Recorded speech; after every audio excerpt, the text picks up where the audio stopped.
Boa noite a todos. Eu sou Carlos Fernando Andrade, arquiteto, doutor em urbanismo pelo programa de urbanismo da Faculdade de Arquitetura e Urbanismo da Universidade Federal do Rio de Janeiro, a quem eu inicialmente sempre presto minhas homenagens e rendo a minha gratidão por ter permitido ser o que eu sou.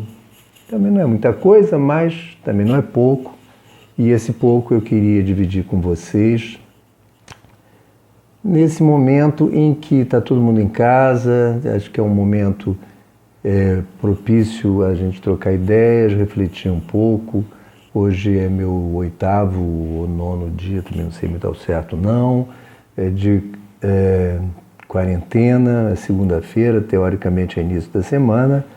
Semana essa que não tem mais começo, meio e fim, também não tem a menor importância, porque o importante é a gente ficar em casa e refletir, né? E ontem eu tinha começado a conversar com vocês sobre o tempo e o avanço durante esse tempo do vírus sobre o território do município do Rio de Janeiro, né? Eu trouxe 2 mapas, um do dia 16 e outro de ontem, dia 22, hoje é 23, hoje é 23. E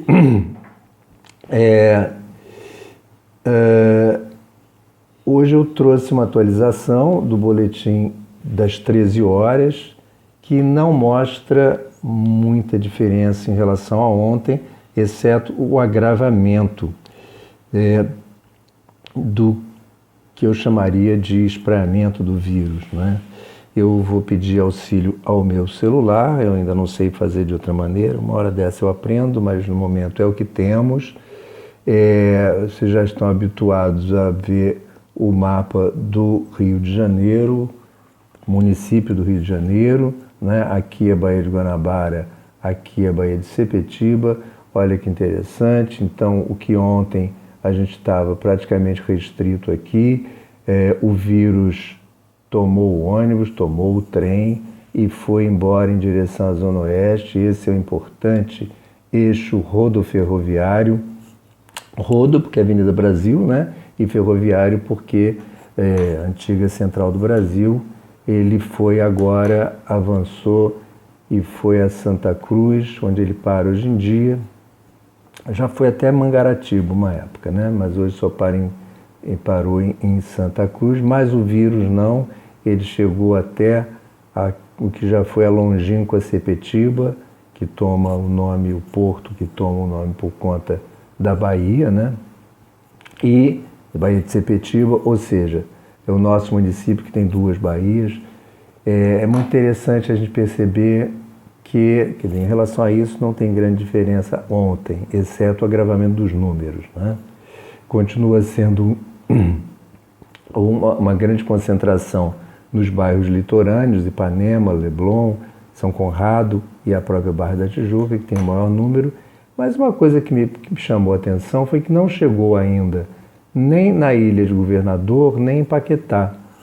Ou seja, as ilhas estão conseguindo se preservar pelas ligações mais complicadas com as áreas continentais da cidade, muito embora, que é interessante, porque na Ilha do Governador está o próprio aeroporto do Galeão. Ou seja, as pessoas chegaram ali e não disseminaram a partir do Galeão. Primeiro foram para as áreas nobres da cidade e a partir daqui é que estão nobres e mais com renda mais alta, né? Nobres no sentido não de nobreza d'alma, nem de nobreza de espírito, mas nesse sentido de áreas com renda mais alta, né? E a partir daí é que, infelizmente, está chegando às áreas menos favorecidas. E essa é uma enorme preocupação que eu tenho, é que, aparentemente, ele ainda está contido no Rio de Janeiro, né? Chegando a áreas mais pobres, mas ainda não chegou à Baixada Fluminense. E eu gostaria enormemente que esse vírus fosse contido aqui. Infelizmente, não fosse, né, ele se dispersasse pelo estado afora. Eu vou pedir auxílio aqui ao boletim do governo do estado, que está um pouco mais atrasado que o da prefeitura. Pelo menos o que eu consegui, ele ainda é de ontem, dia 22/3, e ele nos conta que tem 168 casos na capital, não é verdade? Já ultrapassamos 200 hoje. Niterói tem 10, o que não surpreende, porque Niterói tem um perfil socioeconômico muito parecido com os bairros litorâneos da cidade do Rio. 3 em Petrópolis, não é? E, portanto, a única cidade serrana. E houve aquele um caso, primeiro em Barra Mansa, que aparentemente foi contido, e Guapimirim, que tem provavelmente uma situação muito parecida com esse outro de Miguel Pereira, ou seja, são cidades próximas ao Rio, mas relativamente contidas, onde o caso de veranista, assim, que lá, enfim, levou esse problema para essa cidade, mas aparentemente são contidas. E essa questão da contenção em um caso é uma coisa muito importante, a meu ver, porque, como diria Ortega y Gasset, eu sou eu e minhas circunstâncias, ou seja, se conseguirem, não é, que esses casos isolados, inclusive nesses que já ultrapassaram as áreas ricas da cidade e estão indo, não é, ainda são casos isolados, por exemplo, acabamos de ver um em Sepetiba. Então era fundamental que essas circunstâncias desses seres humanos fossem contidas e que não se ultrapassasse para essas áreas pobres, principalmente para a Baixada Fluminense. Eu queria dizer para vocês que a região metropolitana tem mais ou menos 12 milhões de habitantes. A cidade do Rio tem metade disso, né? E visualmente, urbanisticamente, esse vírus está tomando rumos muito evidenciados, são os ramais de transporte, né? E, inclusive, para a gente próprio, né, essa ideia de temos que ficar em casa, claro que temos que ficar em casa, mas temos que ficar quietos. Não vai você achar que se você pegar o seu elevador, for à garagem, confortavelmente ligar o seu carro e for para algum lugar, isso é bom, porque não é, isso é errado. Você pode estar levando o vírus para outros lugares, né? O interior do estado ainda está poupado, grandes cidades estão poupadas. E principalmente a Baixada, né, e São Gonçalo, que vão representar a outra metade da região metropolitana.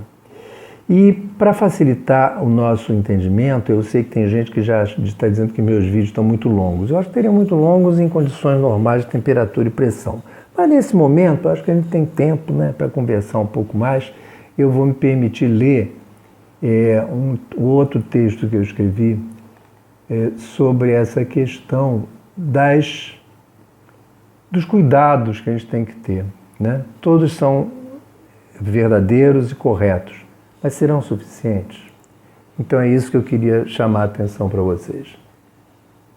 Vou pedir, portanto, paciência, ou também pode desligar, voltar mais tarde, né?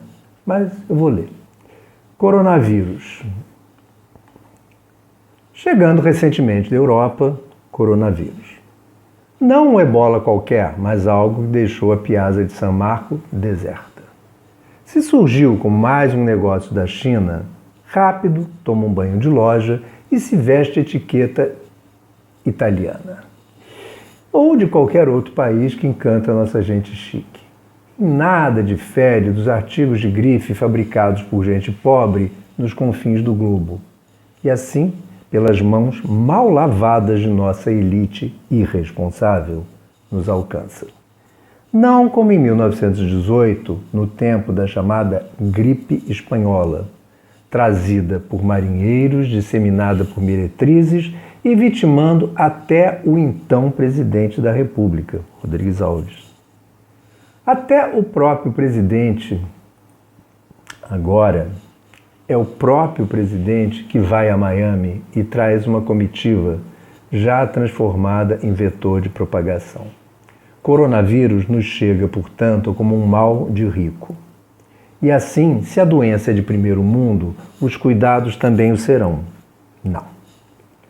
E raramente se viu tamanha distância entre governo e povo. Não estamos muito longe dos brioches da guilhotinada rainha, ao se indicar tão somente que não se saia à rua, evite multidão e trabalhe em casa. Não estou dizendo que se contrariem as normas, muito pelo contrário, eu acabei de dizer que precisamos reforçá-las. Porém, estas, ainda que adotadas na Europa e nos Estados Unidos, serão suficientes para a nação, em especial para uma cidade, cuja principal característica é a favelização crescente e precarização generalizada de trabalho? Esse povo que mora nas ruas, porque dela vive, camelô, flanelinha, catador, suportará ficar em casa, se a tiver, lavando a mão e abusando de álcool gel, sem ganhar um tostão furado? Por quanto tempo? Se der para voltar para casa, formidável. Se não, uma marquise, em uma cidade em que elas chegaram a ser banidas, ainda é fácil de encontrar.